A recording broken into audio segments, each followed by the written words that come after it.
അമേരിക്കയിൽ ഇപ്പോൾ കുടിയേറ്റ നിയമങ്ങളിൽ വലിയ മാറ്റങ്ങൾ നടന്നുകൊണ്ടിരിക്കുന്ന സമയമാണ്. കുടിയേറ്റക്കാരെ ബാധിക്കുന്ന വലിയ ഒരു കാര്യം അടുത്തായി സംഭവിക്കാൻ പോവുകയാണ്. ഏകദേശം 5 ലക്ഷത്തിലധികം ആളുകൾക്ക് അമേരിക്ക വിട്ടുപോകേണ്ടി വരുമെന്നാണ് പുറത്തുവരുന്ന report. Cuba, Haiti, Nicaragua, Venezuela എന്നീ രാജ്യങ്ങളിൽ നിന്നുള്ള ആളുകൾക്കാണ് ഈ ദുരിതം വരുന്നത്. മുൻപ് ജോ ബൈഡൻ പ്രസിഡന്റായിരുന്നപ്പോൾ ഹ്യൂമാനിറ്റേറിയൻ പരോൾ എന്നൊരു പദ്ധതി തുടങ്ങിയിരുന്നു. ഇത് കാരണം പലർക്കും അമേരിക്കയിൽ താൽക്കാലികമായി താമസിക്കാൻ അനുമതി കിട്ടി. സ്വന്തം രാജ്യത്ത് പ്രശ്നങ്ങളുള്ളവരെ സഹായിക്കാൻ വേണ്ടിയുള്ള ഒരു പദ്ധതിയായിരുന്നു ഇത്.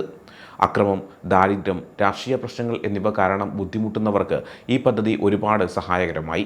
ഈ പദ്ധതി കാരണം രാജ്യത്തേക്ക് അനധികൃതമായി വരുന്നവരുടെ എണ്ണം 98% വരെ കുറഞ്ഞെന്ന് ബൈഡൻ ഭരണകൂടം പറഞ്ഞിരുന്നു. സുരക്ഷിതമായി അമേരിക്കയിലേക്ക് വരാൻ ഇതൊരു എളുപ്പവഴിയായിരുന്നു. എന്നാൽ ഇപ്പോൾ ഡൊണാൾഡ് ട്രംപ് പ്രസിഡന്റായ ശേഷം ഈ നിയമം മാറ്റി. ഈ ആളുകൾക്ക് അവരുടെ രാജ്യങ്ങളിലേക്ക് മടങ്ങാൻ ആവശ്യപ്പെട്ടുകൊണ്ട് ഇമെയിലുകൾ വരുമെന്നാണ് പറയുന്നത്. DHS ഈ മാറ്റം അറിയിച്ചിരിക്കുകയാണ്. ബൈഡൻ്റെ കാലത്ത് ഈ കുടിയേറ്റക്കാർക്ക് 2 വർഷം വരെ ഇവിടെ താമസിക്കാൻ അനുമതി നൽകിയിരുന്നു. എന്നാൽ ഈ പദ്ധതി ശരിയായ രീതിയിലല്ല നടപ്പിലാക്കിയത് എന്നും പലരും ഇത് ദുരുപയോഗം ചെയ്തു എന്നുമാണ് ട്രംപിൻ്റെ ടീം പറയുന്നത്. എത്ര പേർക്ക് തിരിച്ചു പോകേണ്ടി വരുമെന്ന് ഇപ്പോഴും ഒരു ഉറപ്പുമില്ല. ഏകദേശം 5,31,000 ആളുകളെ ഇത് ബാധിക്കുമെന്നാണ് പുറത്തു വരുന്ന റിപ്പോർട്ട്. ചിലർ ഇതിനോടകം തന്നെ അവരുടെ ഇമിഗ്രേഷൻ സ്റ്റാറ്റസ് മാറ്റിയിട്ടുണ്ടാകാം, അല്ലെങ്കിൽ വേറെ ഏതെങ്കിലും തരത്തിലുള്ള വിസകളെടുത്ത് ഇവിടെ സ്ഥിരതാമസമാക്കിയിട്ടുണ്ടാകാം. എന്നാൽ കൂടുതൽ ആളുകളും ഈ ഹ്യൂമാനിറ്റേറിയൻ പരോൾ എന്ന പദ്ധതിയെ ആശ്രയിച്ചാണ് ഇവിടെ താമസിക്കുന്നത്. അവർക്കിവിടെ ജോലിയുണ്ട്, വീടുണ്ട്, കുടുംബമുണ്ട്. അതുകൊണ്ട് തന്നെ ഇത് അവരെ സംബന്ധിച്ച് വലിയൊരു പ്രതിസന്ധിയാണ്. 2024 തെരഞ്ഞെടുപ്പ് സമയത്ത് ഈ വിഷയം വലിയ ചർച്ചയായിരുന്നു. പ്രത്യേകിച്ച് സ്പ്രിംഗ്ഫീൽഡ്, ഒഹായോ തുടങ്ങിയ സ്ഥലങ്ങളിൽ ഇത് വലിയ പ്രശ്നങ്ങളുണ്ടാക്കി. കാരണം അവിടെ ധാരാളം ഹെയ്തിയിൽ നിന്നുള്ള കുടിയേറ്റക്കാർ താമസിച്ചിരുന്നു. ട്രംപും അദ്ദേഹത്തിൻ്റെ കൂട്ടാളികളും ബൈഡൻ്റെ ഈ നയത്തെ ഒരുപാട് വിമർശിച്ചു. അമേരിക്കയിലെ കുടിയേറ്റ പ്രശ്നം അവർ ഉയർത്തിക്കാണിച്ചു. ഹെയ്തിയിൽ നിന്നുള്ള കുടിയേറ്റക്കാർ വളർത്തുമൃഗങ്ങളെ തിന്നുന്നു എന്നൊക്കെ അവർ ആരോപിച്ചു.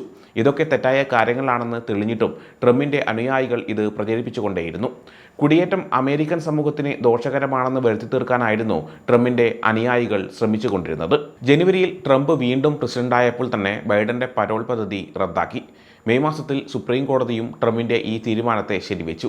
പക്ഷേ ഇതിനെതിരെയുള്ള നിയമപോരാട്ടം ഇപ്പോഴും നടന്നുകൊണ്ടിരിക്കുകയാണ്.